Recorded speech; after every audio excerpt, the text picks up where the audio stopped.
Welcome to Seeking Alpha Editors Roundtable, what moved markets this week for the week ending Friday, July 30th, the last trading week of July.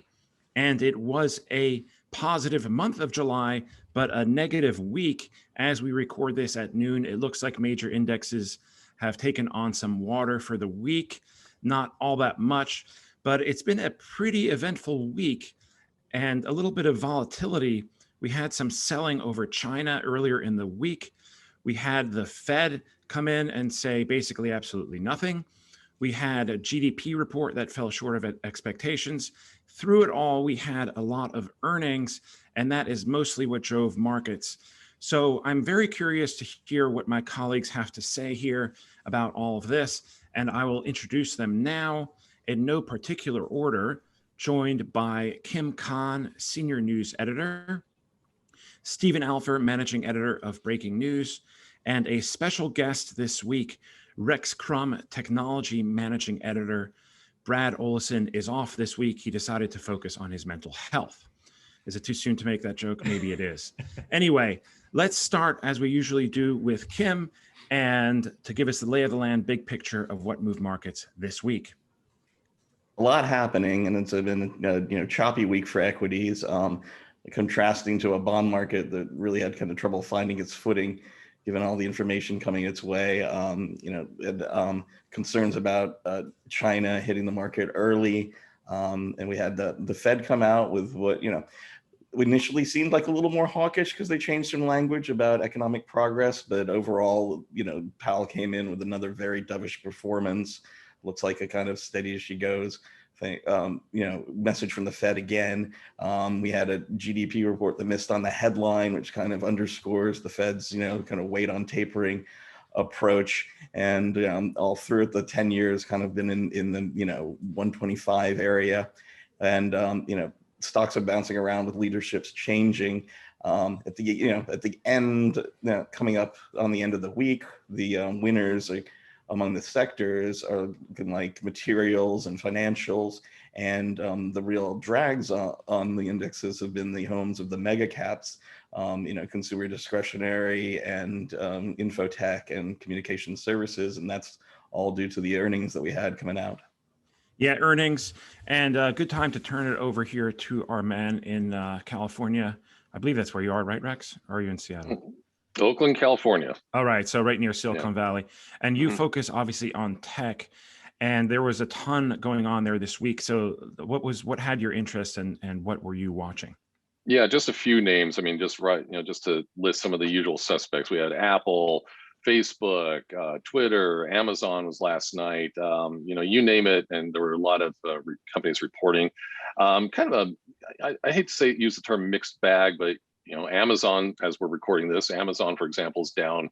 Stocks is down about 7% because their forecast was a little less than expected. Their revenue fell shy. Not the greatest introduction to Andy Jassy as CEO, with Jeff Bezos recently stepping down to go fly rockets into space.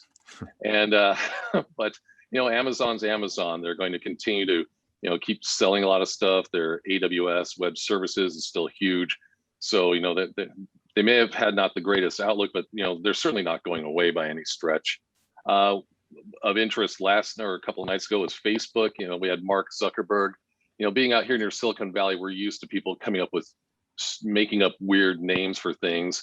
And he kept talking about Facebook becoming a metaverse company, which, I think metaverse might be the name of his, estate out on Kauai, where he's got about 700 acres right now. So, he's doing his thing, talking about, Facebook helping people live, work, and play in virtual environments. So there was that. What particular interest to me, of course, is Apple, the biggest of, in my feeling, the biggest of the big when it comes to, straight tech company. And, they came out with a very good report, exceeded expectations all the way around, all their main business lines just going north from a year ago. But what I feel is really interesting that hasn't been brought up so much, and I think is going to be worth keeping an eye on, is what they call their wearables market. The Apple Watch, home products, accessories like that. This is now their third biggest revenue area. Of course, iPhone is still the king of the hill, and services is number 2. But this quarter, wearables, the Apple Watch and everything associated with whatever Apple puts into that category, sold more than either iPads or Mac computers. A year ago, that wasn't the case. So I think this is an area, I think we're seeing more and more people just getting behind the Apple Watch. Apple doesn't break out, exact, sales figures per units or anything like that. But I think this is an area that's going to be worth keeping an eye on going forward with Apple as another big revenue driver. All right, Stephen, what else? We haven't talked about the China regulatory crackdown, which really threw or has been throwing a lot of the Chinese tech names, the whole Chinese market for a loop, Hong Kong, of course. And I can't figure out what's going on. Is Beijing, do they really want to go back to the dark ages where it's not glorious to be rich anymore? Or is there some game of 6-dimensional chess that I'm not seeing here? But they seem, a surface level read would make me think Beijing seems intent on kind of crushing some of their most successful companies. And you combine that with the Bitcoin crackdown of the past couple of months as well, which they drove all the miners basically out of the country. And that was a fairly big business for China. So again, are they returning to some Maoist kind of thing, or is there something I'm not seeing here? Be interesting to see going forward. Let's not forget also IPO this week, stock symbol HOOD, HOOD, the Robinhood brokerage device, whatever it is. They had their IPO this week on Thursday. It did not go very well, and the HOOD stock has been selling off since then. Although Kathy Wood rhymes with Hood, she did pick up some shares. Any thoughts on that? Takes me back to another IPO bust, which is Facebook. So I'm not predicting a Facebook-like future for Robinhood, but I don't think the poor performance of the IPO is necessarily predictive for how it's going to turn out. That's just my thought. Interesting. Stephen, always the contrarian when it comes to these things a little bit. I want to see what it kind of means for if it has any impact on meme stocks, going forward. I mean, Coinbase didn't do so well. We're kind of like marked the top for Bitcoin. That's right. And now let's see if Robinhood might mark the top. Although it should be said that the Wall Street Bets crowd mostly does not like Robinhood at all. Was happy to see it fall because of that limit list that they still blame them for interrupting the GameStop rally. True enough. What valuation did Robinhood come public at roughly? Don't know. Like 35 billion. 35. Right? Is that down at all from like before the whole GameStop blow up? I wonder what their last funding round was at. Just curious. I should have looked that up before the show, but who knows? I remember, for a lot of people, I think the bloom really came off the rose for Robinhood when they, stopped trading in GameStop, whenever that was back in February or March. Yeah, and actually, to your point, Stephen, Robinhood is off of the lows. It's up almost 2% as we record this, trading around $35.50 a share. It opened right at 38, right? And then it was down in the 33s at some point. So who knows? But then you look at some other IPOs that haven't done well. You mentioned Coinbase. Airbnb had a short spike and has not been able to recapture those highs since then. Of course, some pandemic stuff going on there too. But what about the pandemic? Maybe close on that. The Delta variant of COVID making itself heard, although maybe again not in markets. There seems to have been a little bit of selling from that again earlier in the week. Any thoughts on that, gentlemen? No. Okay, let's close. No, seriously, nobody. Well, you currently have to wear a mask if you want to go into an Apple store, or most Apple stores again here pretty soon. So there's that. Is that just in California or is that everywhere?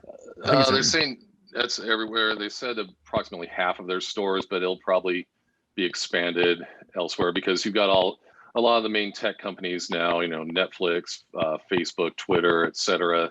They're all saying, they're either postponing letting employees come back to the office and or saying, if you come back, you'll need to wear a mask, even if you are vaccinated. It's the snowball trend that's taking place right now throughout the industry.